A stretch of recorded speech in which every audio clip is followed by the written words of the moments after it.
Hello, beautiful souls. I'm back, and the time has moved on. So she is 16 to 17 right now.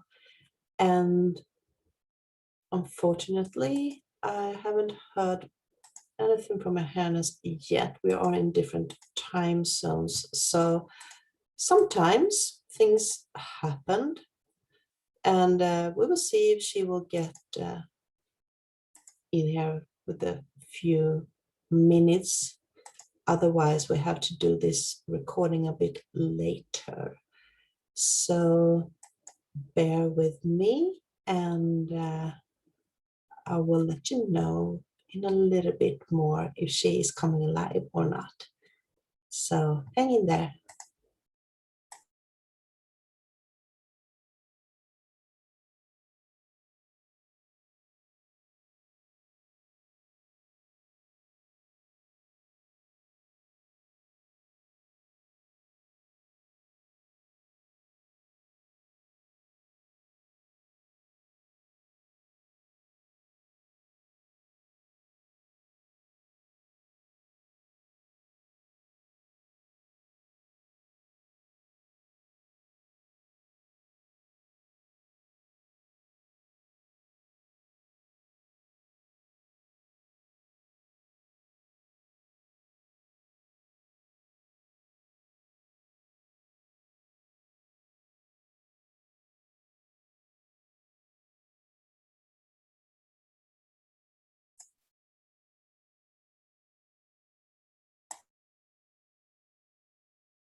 And here she is. And life is a bit upside down. Oh, can you see me okay? Hi, Evelyn. How are you? I'm fine, thanks. How are you? Good, good. It's a busy time now. It's a bit crazy time, right? Yeah. Everything is happening at the same time. So yeah. Are you good to go, or? I am good to go now. Oh, that's beautiful. So again, welcome to Heart, and this is Mehanas.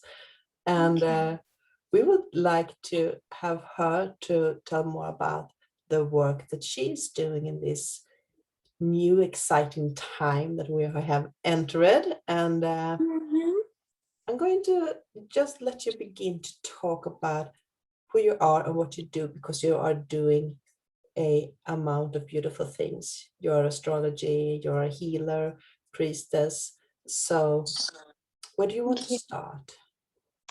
Okay. So, well, let me start a little bit with the astrology, because I also wanted to tell people about what's going on right now. Yeah, well, like you said, we are in a crazy time for good reason. It's because we're in the middle of eclipse season. So, and eclipses always, most eclipses usually come in pairs, unlike last year when we had like a triple eclipse. But usually it is the full moon followed by a new moon. So that's what happened this time too. So our full moon just, the full moon just ended. And so what eclipses do is they're like the same moons on steroids. They're like a very amplified version of the full moon and the new moon. And full moons are about releases. So it was like a final release. And also eclipses do a reveal. So it's a release and reveal. So things which are like in our unconscious, they just bring them back into the conscious. Right? And they'll just kind of shove it in your face, and things that are in the closet, they'll just, where you have to absolutely work on it, like you have no other choice but to, it's like, okay, it's like I feel like it's like the disciplinarian. It's like, okay, enough is enough. This is what's happening. You didn't see it happening, but that's what's happening, and you need to start working on it. So that was the full moon, followed by the now the new eclipse that will come will be the new moon. So that final release or an end cycle, the effects of eclipses last for about 6 months, and like a regular full moon, which will be until the next new moon, right?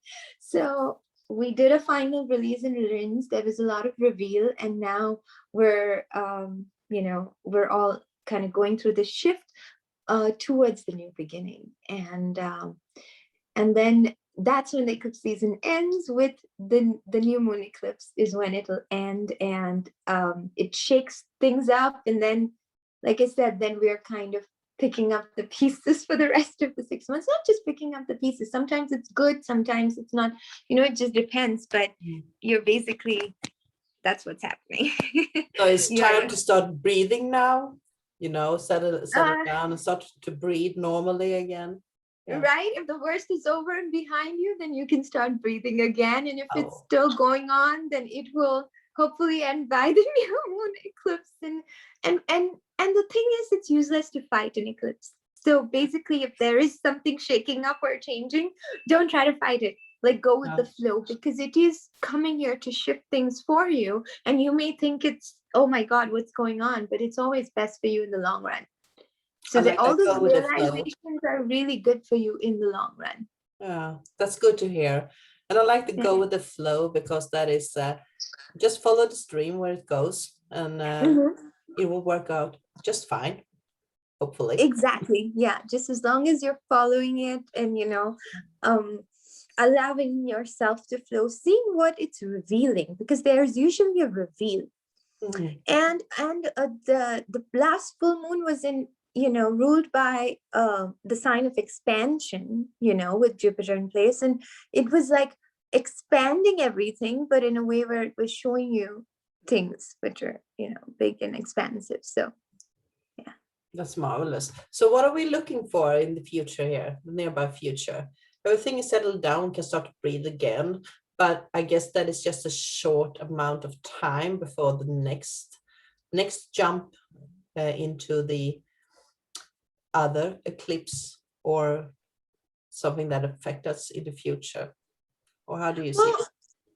Well, what is happening is there is a lot of, overall, if you're talking about the bigger picture, right? We just moved into the age of Aquarius from the age of Pisces, and we're shifting a lot. So the changes that are coming, a lot of the changes have an element of finality to them. So instead of trying to hold on to the shifts that are happening, you want to look at what's new and what's coming. So, what's coming for you instead. Like, so that piece is more important than, I get the picture of a stair, you take one step at a time and moving up. So is that what we are expecting for the rest of the year? That is exactly what it is. Yeah, you just keep moving up, but then don't look back and see, oh my God, what was there? No, just keep moving up, and just keep up as you upgrade. Just allow the upgrade to go through, and not look backward. Just don't look back. That's it. Wow. Well, that's exciting time. Looking forward to. Yes, isn't it? It's a very exciting time indeed. Yeah. So much going on. It is. And you are not just doing this astrology, because you are doing a lot of things. And I know that you're working with people, because we have had chat before. They are so marvelous, because you have so much to tell us and you have so much knowledge. So I just want to say, like, take it away, but I'm going to take you in. Right. I want to hear more about how you work with people, because I understand. Okay, let me, so basically, what I primarily work with is to try and, there are two types of things that I work with for light workers specifically, who want to understand the depth of their light work. Like, what type of specific light work have they been born for, right? So I work in the Akash with the Akashic Records. So reading them and clearing them as well. The clearing was something that was given to me. When it was given to me, they very, very specifically told me that we need to clear as many as possible, because it is to put them on their highest timeline. Especially what happens with a lot of light workers is we always come here for our mission, but then we get tangled up in karmic cycles, and then we go round and round in those karmic cycles, and most of us are sensitive, and then we're not, it distracts us from our mission. So when we clear the Akash, which is like certain subconscious patterns that are there from our past lives, so we recognize them and then we clear them, that puts us on our higher timelines of mission. So from our karma to our dharma, you know, and that is specifically what I tend to work with. Now, the astrology gives a different aspect to it. Astrology helps you zoom in to the very nitty-gritty specifics of what you came to do in this lifetime. Like, for instance, what's your mission in this lifetime, right? And what is it that you're working on? What's your lesson? The lesson, the mission, and how is your approach, and all the subconscious factors that that approach it. Because, you know, like most of my astrology readings are also kind of channeled, and then I work with 3 different types of astrology, and Vedic astrology, which I learned growing up in India, is very specific with remedies. So if there are missing or malefic planets in the chart, then I give them the solutions to them. You know, like for instance, like chant this or wear this, and so on and so forth. And sometimes there's different things, donate this, you know, different types of things which are very specific to clearing those malefic planets. So, and that is nothing but the karma that you carried from other timelines, because your astrology is formed by the date and time of birth. So you kind of seal in, but it's the soul that chose this particular family, this particular lesson, this particular, you know, timeline, in order to be able to finish that karma and also learn those lessons. So there's that. And now comes the Akash. Now the Akash is more vast. So the Akash is not going into the in-depths of this lifetime, but it is like a high-level overview of all your timelines to see what needs, again, what's coming up, for what are the common patterns that come up for clearing. And then of course we can also look into the Akash and see what they're like, what is the specialty of their missions? What have they done in their other past lives, right? So it's like a multiple past life reading combined into one, and you get to know your timelines. And then a few years ago, I started going into starseed origins. So now I am able to point out what people's specific starseed origins are. And I think that came to me because I'm so familiar with the stars, with my astrology, that, you know, I knew the names, and then I started picking up on the essences of those star systems, and from specific other galaxies as well. It's not just ours.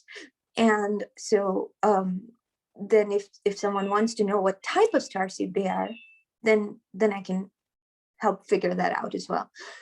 So there is that piece to it as well. That's interesting. I guess a lot of people want to know where they are ascending from while they are here.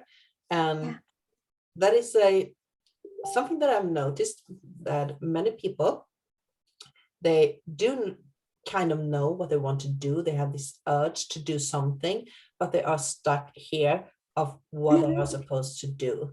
And it's not easy to overcome that and take the step to move forward. So that is something that you can help to unlock and let people, you know, I think on the that is right one path. of the that's one of the biggest challenges that most light workers come with, that they know they're in mission. So it's like something inside them, like they almost feel restless, that I want to start, you know. And they're like, I just want to get started. Can we get started? But they don't know how, they don't know what. And that is the biggest challenge, right? So once those are the things that's my job to help them with, you know. And I was told that once you start working with this, you know, you have one mission only, to get all of these light workers on their highest timeline, because it's like we're creating an army. We need as many on board as possible with everything that's going on. And they're ready. They just need to switch to that next step. And that's the role I play, where I come in. And I also work with numerology a lot. Again, the multiple different types of numerology, the Chaldean, the Pythagorean, the Vedic, and come up with, you know, all of these things like astrology and numerology. They provide, I feel like, you know, how we're not supposed to have a memory and we're born without a memory, but these provide the inside, the little so to speak, tax breaks that we get. It's like these ancient knowledge just were, they're here for a reason. They're here exactly to give us those clues that we do not have, and like solve pieces of those puzzle and make it whole. Yeah. And a lot of people think, oh, they can go online and like get an astrology chart. It's very different. It's very different when you have an astrologer looking into it, because there is a part of channeling involved. There is a part of the whole essence of the planet that you're channeling, and your whole puzzle of timelines kind of comes through, and then there's solutions that are provided. It's a whole different experience. Yeah. I get kind of stuck with that phrase, we are born without a memory and we are still searching for a memory, because that's the main issue for many people. We are looking to remember everything that we have forgotten. It's a game, so to speak, that we are searching so hard for our remembrance, and it was there and now it's not. So that is exactly. So that is what most of them have, and it's natural, because otherwise, if everybody had a memory, it would be so easy. Oh, I did this last time. Yeah. They want us to be part of the matrix, and they want to see how we behave in the matrix. Yeah, that's the trick, right? How do we behave? Yeah. How do we move out of it? Right. Because right now we are stuck in the matrix. So we need to clear that and move on. Yeah. Now, very interestingly, there's what I also want to say is that the clearing started coming to me much lately, and there's a lot of improvisation on the clearing that started happening through spirit. So what I feel, this is my very personal opinion, but very strongly, I feel that we're getting more and more of those clues and those breaks lately, more so than before. Like at some point about 3 years ago, Kuan Yin came to me, and she gave me the ability to clear karma from the Akash. So it's like, it's like more and more stuff starts coming for help. Like light workers have help, and she told me that she had to plead creator to give this specific thing, because otherwise light workers are just getting stuck in their karmic cycles. So I don't know if this was available before, you know what I mean? But there's more and more that is available in terms of help. So you just need to come get the help and just let that whole big chunk, instead of struggling bit by bit with it, and just chipping a little bit at a time, just get it clear. And then lately, there's sometimes when someone has a curse, then it's blank. Like I also work with inner child healing, so I'll take people on a journey and into their subconscious. So first we clear their Akash energetically, and then I'll take them on a journey and clear certain subconscious things later on. So when we would go on that journey, if someone had a curse, for instance, all I would see is blank. Like I can't see anything and they can't see anything, right? They get stuck. So they lately gave me a remedial measure for that as well. It's like, okay, so do this for the curse clearing, and then we proceed. So even that is major. Like understand this, that with these things, people get stuck in so many lifetimes of repeating stuff like that, right? So these are very big things. So it's very important that that we work with this and just kind of push it away from the timeline. And we have so much help, more than we ever had, because they want the army on board as much as we want to be on board. And that's the reason that there is so much interference from forces that are not positive, and that's why at the same time we also have that much help and our guides kind of pushing through for us. And they always come through. That's what I just get amazed at how people's guides come through for them. Just amazed. It's like once they open to receiving help, it's just there. They you know, push through. And like for me too, like there's so much improvisation going on these days. Like all of a sudden they'll give me something new that I never knew before, and while working on one client, and then I applied to all of them, you know. So haven't you felt that, Eva, with your work? Yeah, I mean, I was thinking about that you should ask and you shall receive. And that is so true, because sometimes you just need to reach out to someone and ask for help. Otherwise, you can't go further. Sometimes we all need help, and we Right. shouldn't be afraid to ask for it either. I need to move back the tape bit, because you said something that I know a lot of people going to react to, and that was if there was a curse in the timelines. And I guess you mean like there was something in the past that you need to go to back and clear, like in the Akashic records that has been in your timelines before, or can you develop that a bit so you clear eventual misunderstandings out there? What do you Yeah, mean? no, of course, of course. So clearing of the Akash is just part of it. You know, that's like I have a session which is called Akashic clearing, where I only clear the Akash, which is separate from the reading, where we go into like what's going on with the person, and then there is the Starseed origins reading and stuff like that. So they're all separate, right? But this is when I'm about to clear the Akash, but like we can't move forward. That's when we know that there is this is not very common, but it comes up from time to time for Yeah. people. So that is when it's a very definitive external influence, different from just their karma, because everybody has karma that needs to be cleared. Mm-hmm. Which is why I tell people, just come once and just get the clearing done. If you don't want to do any other session, just do the Akashic clearing, right?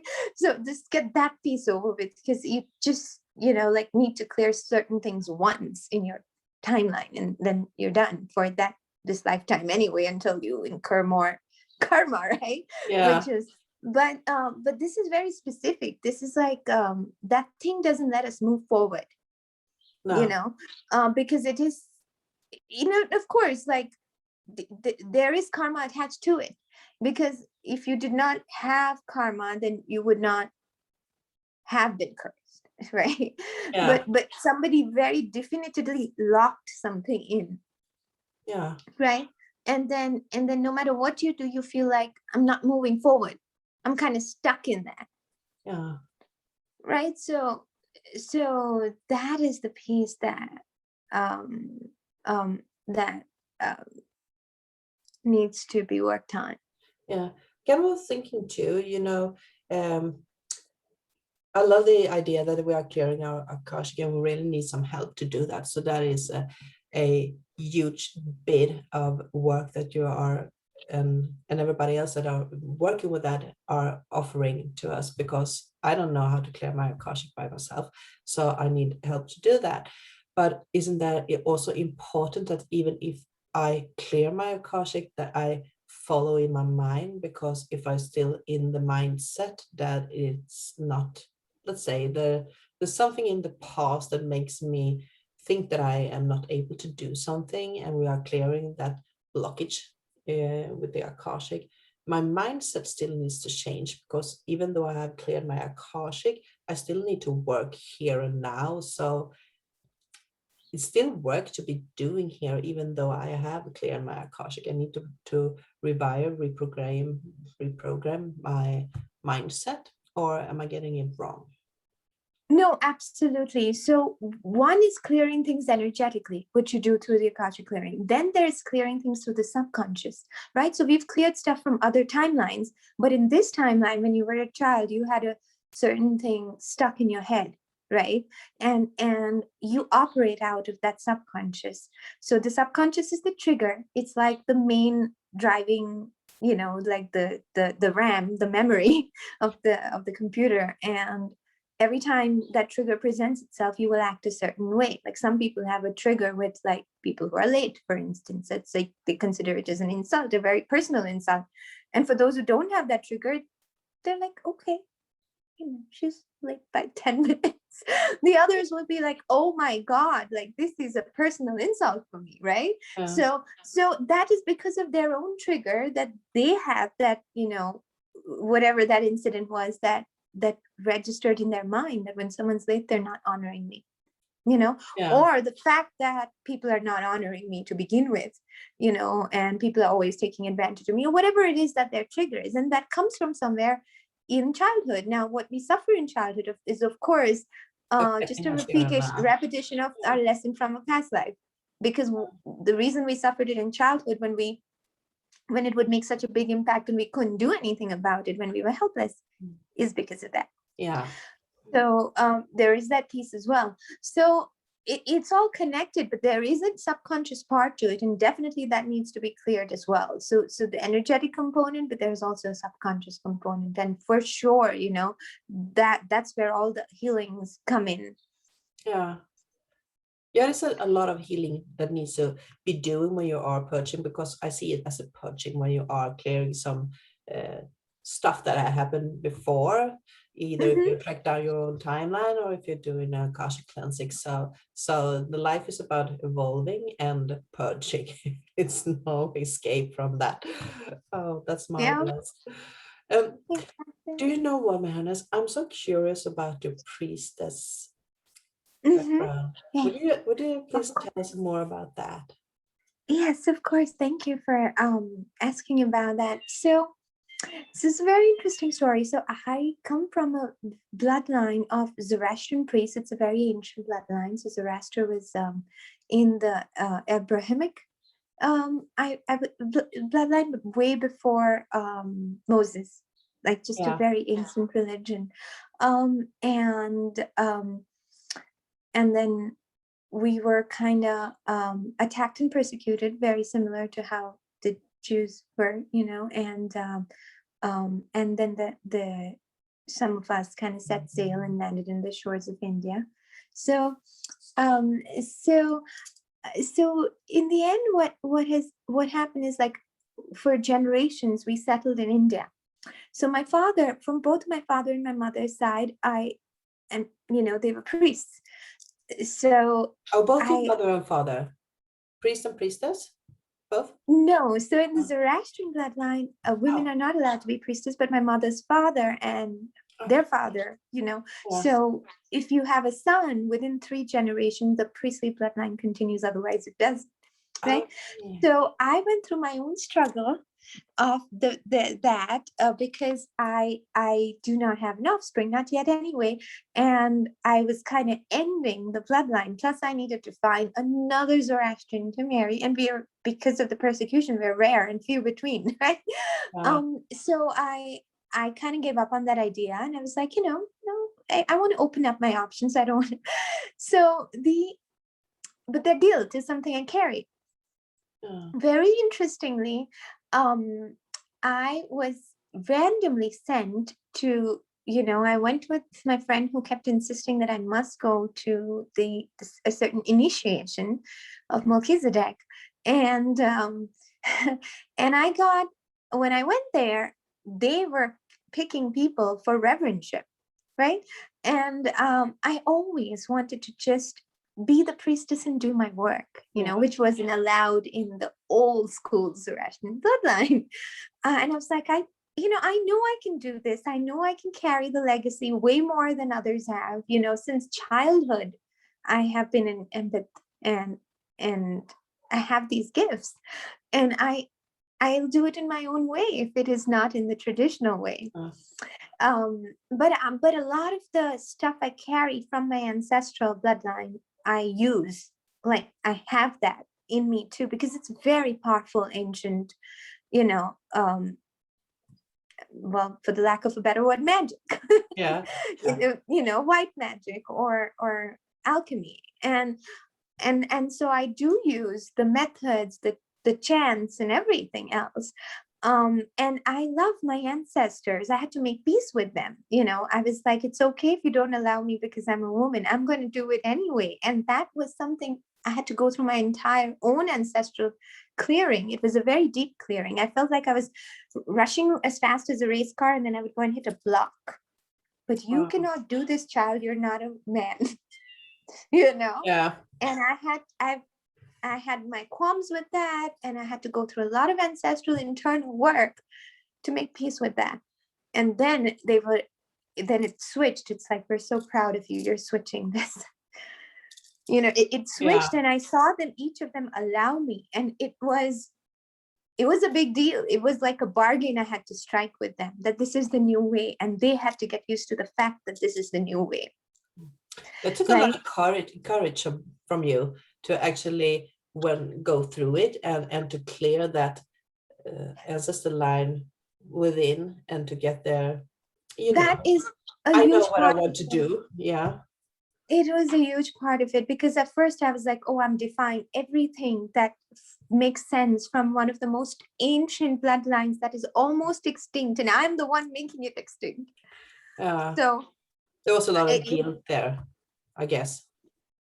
Yes. So there was so much going on, and yeah, but I did this, and then now I actually offer ancestral healings, because I worked with a lot of different types of ancestral healing, including there's stuff in the Vedas that help with ancestral clearing, and that allowed me to start specializing in ancestral work, where I understand fully when, like, it's not the person's past life and their Akash, but it's their ancestry.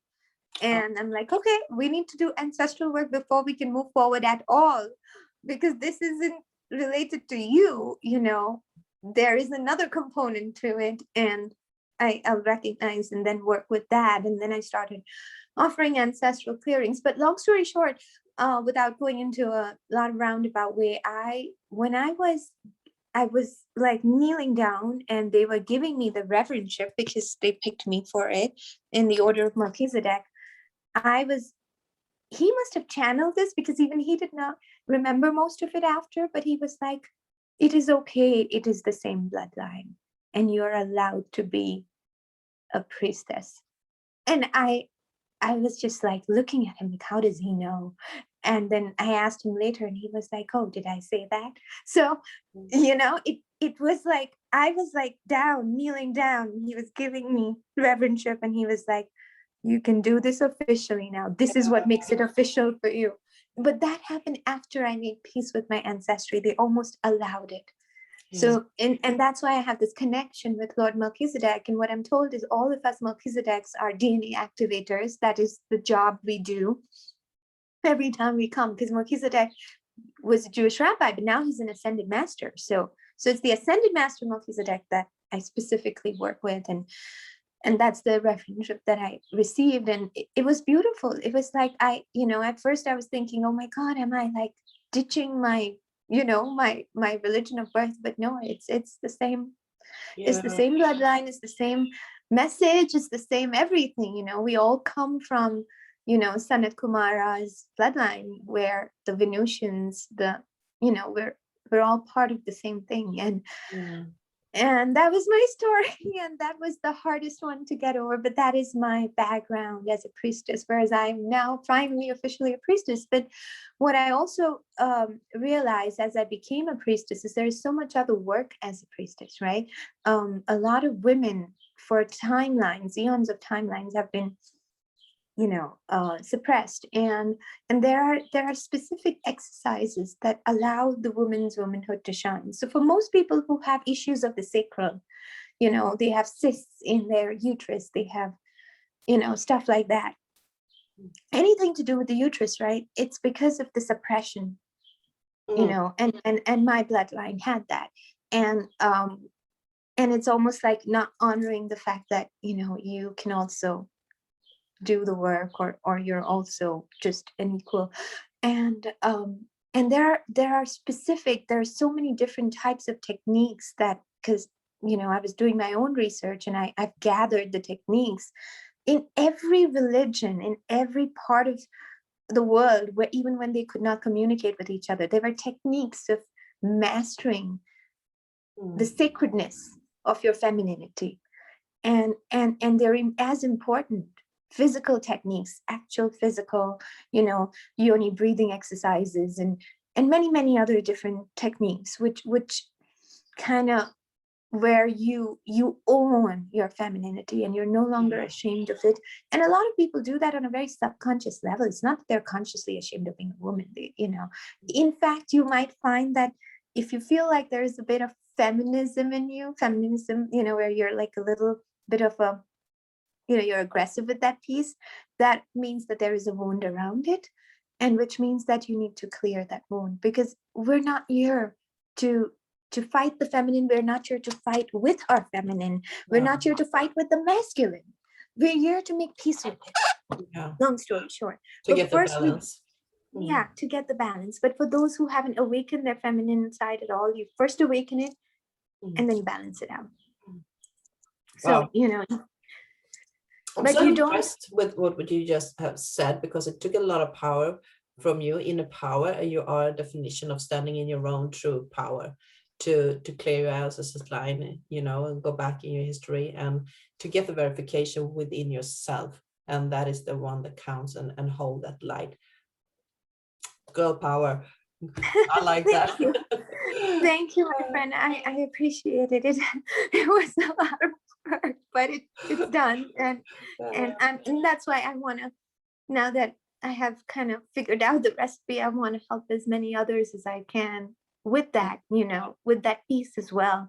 When I recognize there's an issue with the feminine, I'll help them with that piece. And the ancestral piece is a big deal, and I went and I studied many different forms of ancestral healing and rituals and all of that, which kind of I combine in order to, because it's just, there's snags, why take the long road, someone else's, why reinvent the wheel, like just with, we have a technique in place now, let's just work with it and get it over with, and so you can move on and be on mission, because the world needs you, like all of you, like the world needs us as, as many light workers in their full potential and power as possible.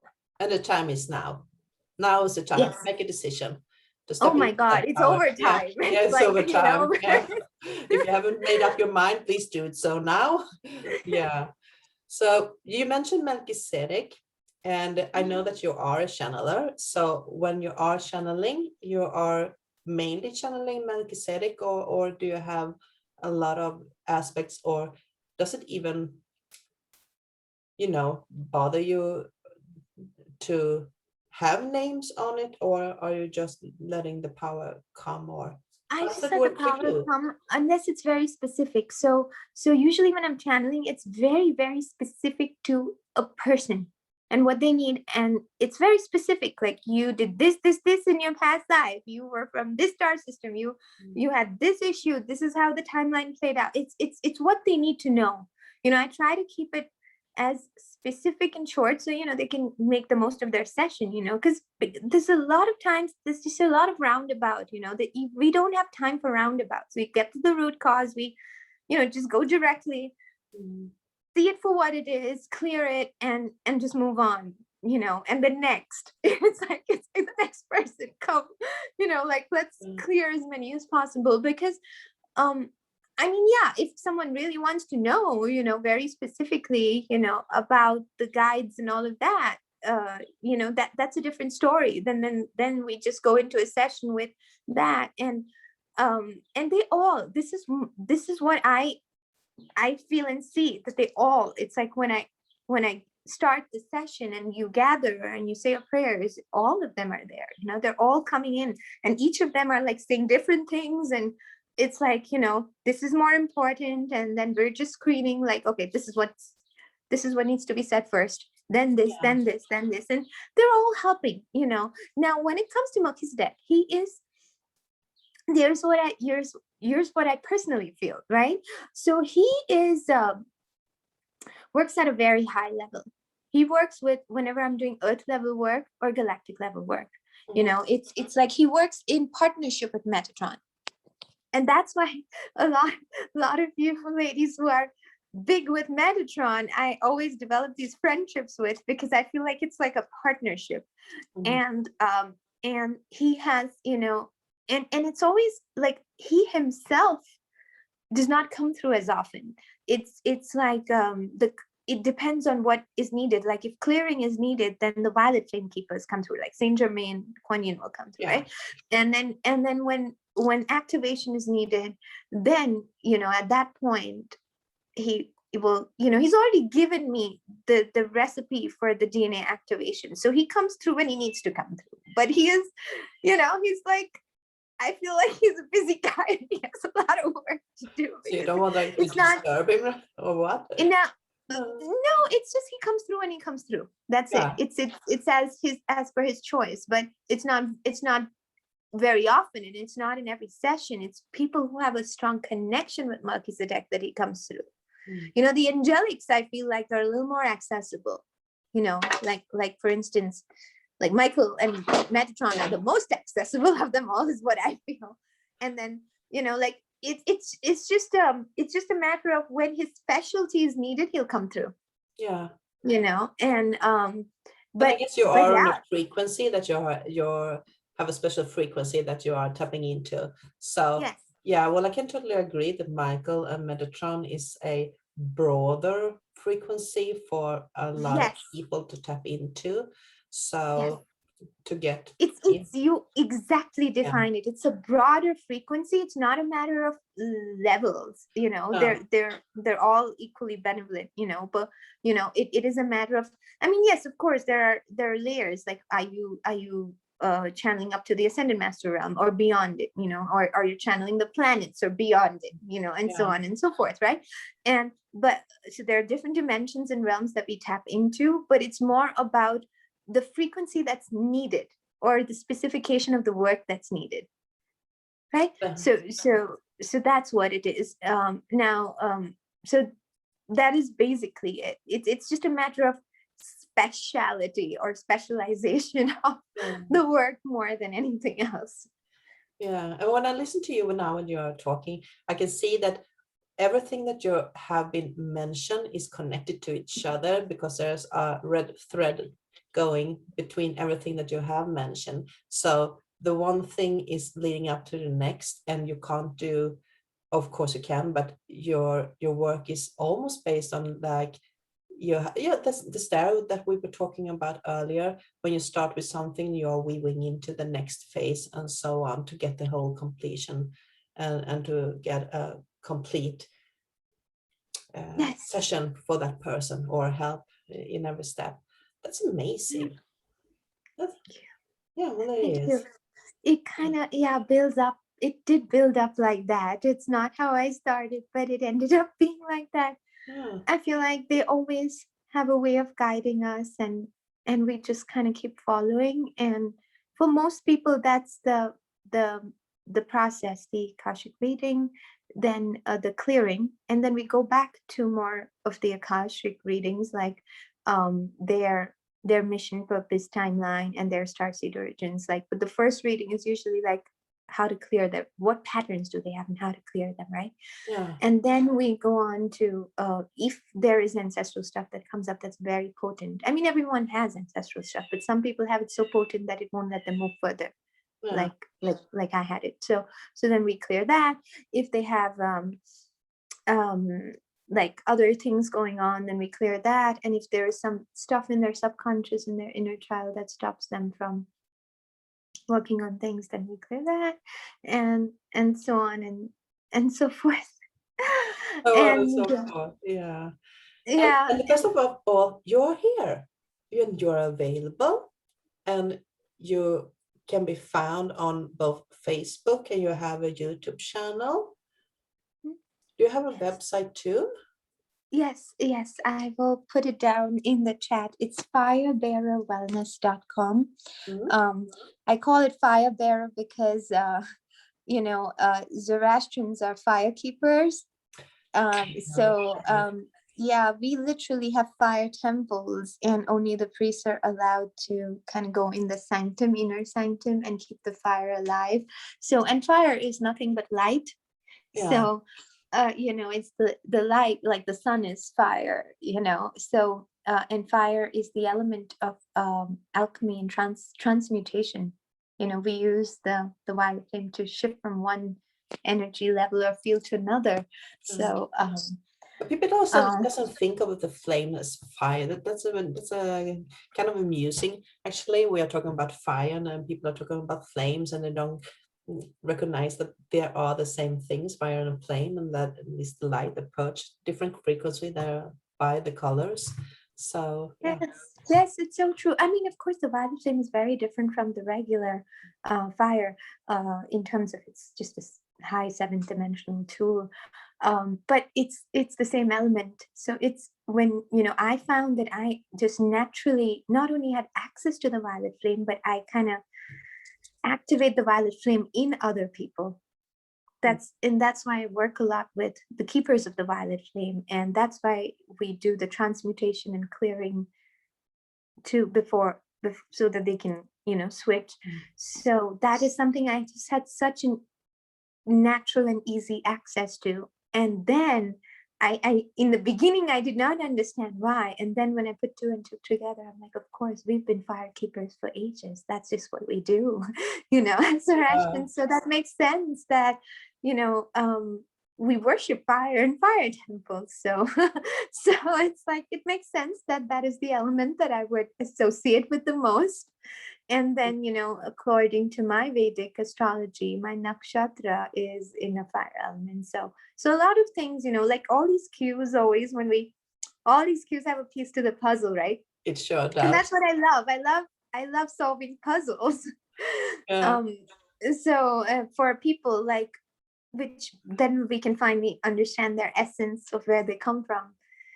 In terms of for everyone, they have their essence, like where it's coming from, and it's a combination of their timelines and their ancestry, and it's just always so much fun to when the whole picture plays out between the astrology and the numerology and the Akashic Records. It's like this whole picture, and then you're like, oh my god, I should have done this a long time ago. Well, you have been doing it for quite a bit now.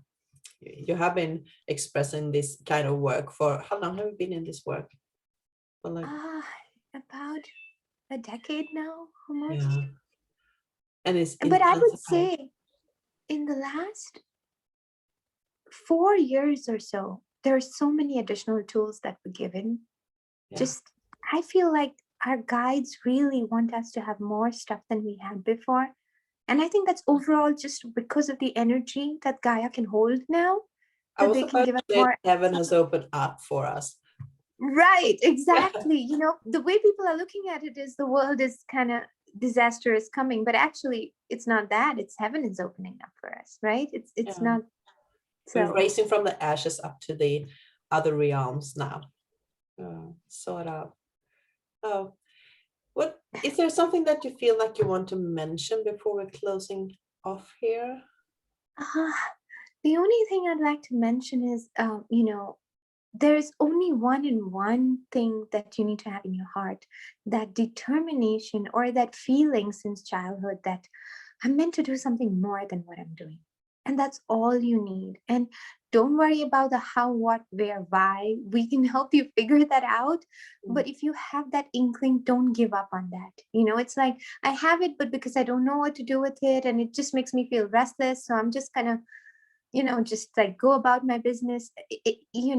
For those who have tried to do that, they can't do that anymore with the new energy. It's like they keep pushing them in the other direction. So if you're going through a hard time especially during eclipse season, eclipses are only hard the further we are from our real timeline, the harder eclipses are on us.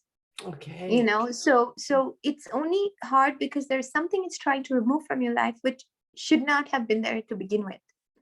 And so just holding on to it. Is that way? Yes, something you shouldn't be holding on to, and you just need to let it go. So look at what is happening and flow. And if you need help, reach out, and we'll figure out the puzzle for you. But do not give up on that feeling, because we need as many light workers on board as possible. And remember, this is not just your mission, this is your joy.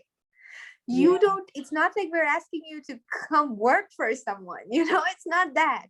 It's like you volunteered to come to earth to do this. That's why you're feeling what you're feeling, and until you do that, you're going to keep feeling that. So we just have to find out how, so, and Yeah. You And express that very, very clear and very beautiful. If you have a vision, if you have that nudge within yourself, don't push it down. Just go with the flow, you know, and try to find out what it is. Because I think that most of us already know what we want to do or where we want to go, but there is more how to get there. That's why we have all these beautiful people working around like yourself, offering help to connect and to unlock those what do you call it? The stops, the roadblocks that are in front of us from keeping us from moving forward. Yeah, and the roadblocks are only there. Long story short, when you came here to volunteer and be on mission. Once we come to Gaia, the law of karma is absolute in the field of Gaia. So there is the karmic cycle that we got stuck in. Yeah, that's what happened. So that's the only roadblock, right? So once we clear those roadblocks, we will be back in our mission timeline. Remember that the world feels so hard to some light workers because we're so sensitive. We don't have to feel that. We have to come to a point where we're manifesting and on our mission and manifesting moment to moment. And the reason we came here to feel this third dimensional world, to be creators, to be co-creators with God. And once you start coming on that timeline where you feel like you're co-creating, life is going to be beautiful. You know, you are here for a reason. A lot of light workers are like, oh, I want this to be my last timeline because I've suffered so much. Well, the suffering ends now. You have tools, access them, you know, and then just, you know, you came here to enjoy each moment as you do your work. It doesn't have to be a suffering at all. But yes, there is shedding involved because we're shedding eons of timelines of things we have accumulated and, you know, maybe being persecuted or whatever it is that we went through as light workers. But it ends now. We don't have to suffer anymore. In just, yeah, it's yeah, life isn't and shouldn't be that hard. I think we're going to let that be the closing sentence. We don't need to suffer anymore. Life shouldn't be so hard. We are moving forward now. Yes.